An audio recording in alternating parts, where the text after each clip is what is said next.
Toby Okechukwu, and I represent an area of Woji River Federal Constituency from Enugu State. Mr. Speaker, honorable colleagues, it is very clear, and I want to thank Mr. President for being honest with this budget. He acknowledged on page 8 of his presentation that he was breaching the law by exceeding the deficit of 3% allowed by the Fiscal Responsibility Act. The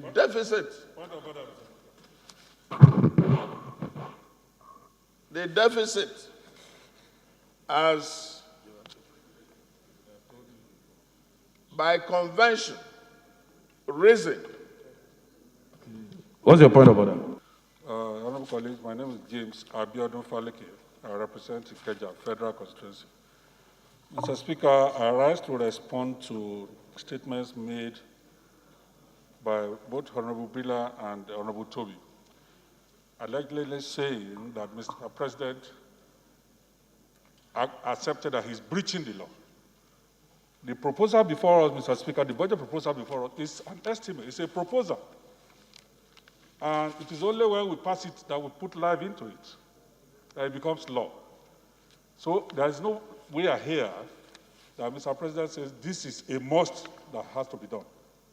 And so we should be mindful of the language that is being used. And of course, we are also aware at the committee level that an amendment proposal is also coming for the Fiscal Responsibility Act. Proposal and estimates, and that's why it's been laid for debate. And what we're debating is the general principles, not so much the details. What about us sustain? Honorable Toby. And I want to thank Honorable Faleke.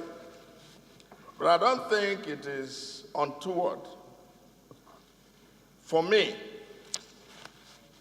to say clearly that Mr. President was honest by what he brought to Parliament. Was what?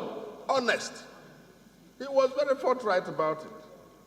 That the convention practice and our Fiscal Responsibility Act allows 3%, and that has been exceeded by 0.64%. It's very clear on paper, and I can read. It's a proposal. Just a moment, sir. Mr. Speaker, you have ruled over this. No, just a moment. Please, let me drop my point. So I was... No, Honorable Toby, he's made a point. We've hit the gavel on that particular point. Let's just move on. Let's move on. Yeah. Okay. We will proceed. We will proceed, and I leave that point protocol that was announced on the floor of the House when the budget was presented. Deficit provision, not to come, which Mr. President had alluded that it represents the deficit. Yeah, 1 minute. This will be resolved, as soon as possible. So don't no alarm. We should be allowed to have our say. No, but you were continuing to try to make the point. There's no Yes. point being clever by half. Okay. I'm just. Thank you, Mr. Speaker. Yeah, so just continue. Just move Mr. on, because you're taking your own time. Because you're opposition does not mean that you will speak inordinately forever. So everybody is timed, and if you want to use your time to continue to argue a point that we've hit the gavel on, it is your feel free. But we're timing you. Thank you, Mr. Speaker. I'm guided. Let me use my time. Mr. Speaker, in 2014, the budget of the Federation was 4.6 trillion. Today, the budget of this Federation is 13 trillion. But when you compare and use the exchange rate, they all boil down to about 30-something billion. which means there has been a lot of motion without movement. Mr. Speaker, the provision for subsidy in 2014 was 268 billion. I appreciate the effort to christen and baptize this budget as budget of recovery and resilience. But we have not been told what has been spent on subsidy and on that recovery for the past 4 years, no matter what name you give it, Mr. Speaker. Parliament needs to know, and to what extent that has been plowed into 2021 budget. The recoveries that has been made by the deregulation. Mr. Speaker, honorable colleagues, it is important for us to know that the Committee on Finance did a thorough work regarding some leakages with regard to agencies of government. Some of them are remitting 25% because that's the policy. Some are not remitting at all. Mr. Speaker, honorable colleagues, in our very eyes, there is a lot of expenditure being done by parastatals and agencies of government. And I'll take one. It is on record, Mr. Speaker, honorable colleagues, that the CBN has spent a whole lot of money in various interventions, close to running a parallel government, without appropriation. Mr. Speaker, if they have autonomy that allows them to trade with some of the monies in their custody, they should be prudent to report to Parliament what they've made. Mr. Speaker, honorable colleagues, how I wish that the Parliament can guide them and provide appropriate information with regard to what our constituents want. Mr. Speaker, these various interventions, as of today, Federal Ministry of Works is owing about 300-something billion of liabilities. That is work done. And we have interventions that are so passive. What if they take this part of these trillions of intervention and say, Federal Ministry of Works, please, we are intervening. Provide Nigerians with roads. Let us offset your liabilities, and you give us an appropriate framework to pay back that money. That would be a country working. So I believe that we need to go back. And even the 25% we spoke about, Mr. Speaker, CBN is not remitting. And the Chairman of Finance Committee can also have a point of order in this direction to affirm or not to affirm this story. But they are not remitting. And you can know what the Nigerian people are suffering and losing. Mr. Speaker, honorable colleagues, you see, we must err on the side of prudence. But this Parliament may have occasioned that. Mr. Speaker, I'll tell you a story. This rail line from Port Harcourt to Maiduguri and the one from Lagos to Kano were commenced, we envisioned the same day. And that was in 1913. And they were done basically for economic reasons. If there's any rail to be done in this country, there are those ones.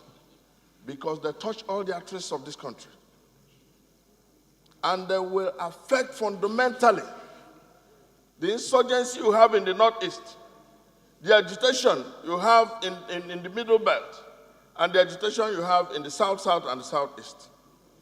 And I have no doubt that when the rail from Lagos to Kano is completed, it will address some of the challenges we have, the banditry and the rest, because our young people will begin fully engaged. So I want adequate attention paid to this. It has to.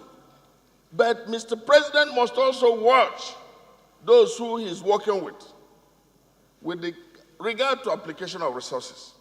If we are supposed to be doing rail, Mr. Speaker, we should not be doing fencing. We must have to subject these things to scrutiny. Mr. Speaker, honorable colleagues, this budget reminds me of the myth of Sisyphus. And the myth of Sisyphus goes with the story that the Greek gods had, in one of their sessions, condemned Sisyphus, who was a fellow god, to perpetual perdition. And his punishment was that he must roll a stone to the mountain top. Each time he rolls the stone to the mountain top, his punishment is that that stone will roll back. And he will perpetually roll that stone. Mr. Speaker, honorable colleagues, the story of Ajokuta, if we don't overcome it, we are just children of Sisyphus. You have been there. You moved a motion for an infrastructure bill for it to be attained. We must overcome that perdition. Mr. Speaker, honorable colleagues, the story of Nigerian rail.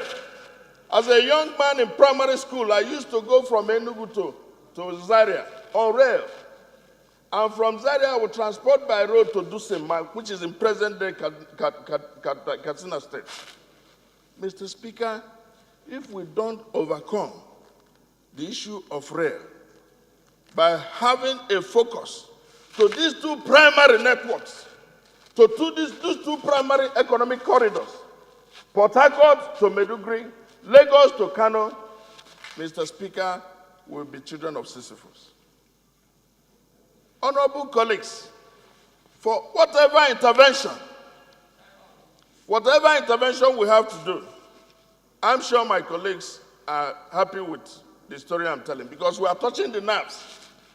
Mr. Speaker, if we don't devote some money to regard to Nigerian roads, you'll find out that contract will run for 20 years.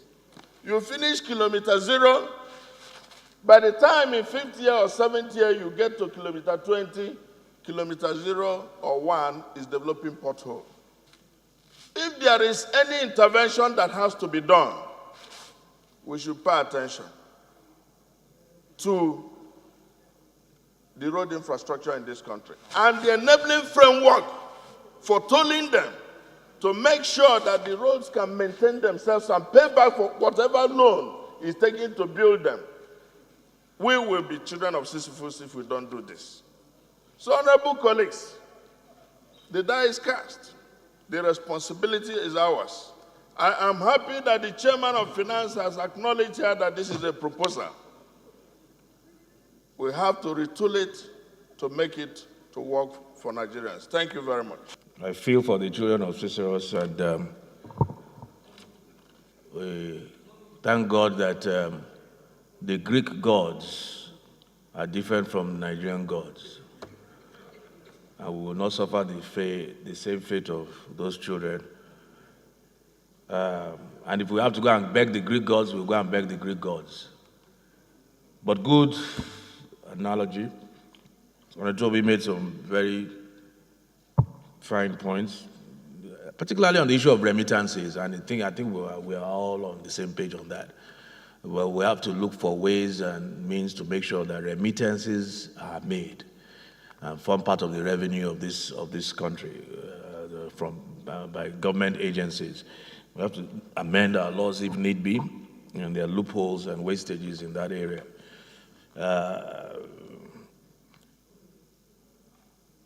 CBN acting ultra-virus is one of the things I've always said. You cannot, what the president of Nigeria, cannot do, nobody else can do. You cannot spend money without approval of the legislative arm of government. I totally agree with you, Honorable Toby. I think it's important in this, if I may just quickly say this, when we pass this appropriation law, leader, I think when we pass this appropriation law, I think for the first time, I think we must have penalties embedded within the law. And that's not something we have never done. We just look at the appropriation law as a document. It's a law, like any other law. And if you look at your laws have consequences embedded in them, penalties embedded in them. And so I think we should look at adequate penalties for erring agencies or personalities who flout the law. So that may be a new innovation in this process.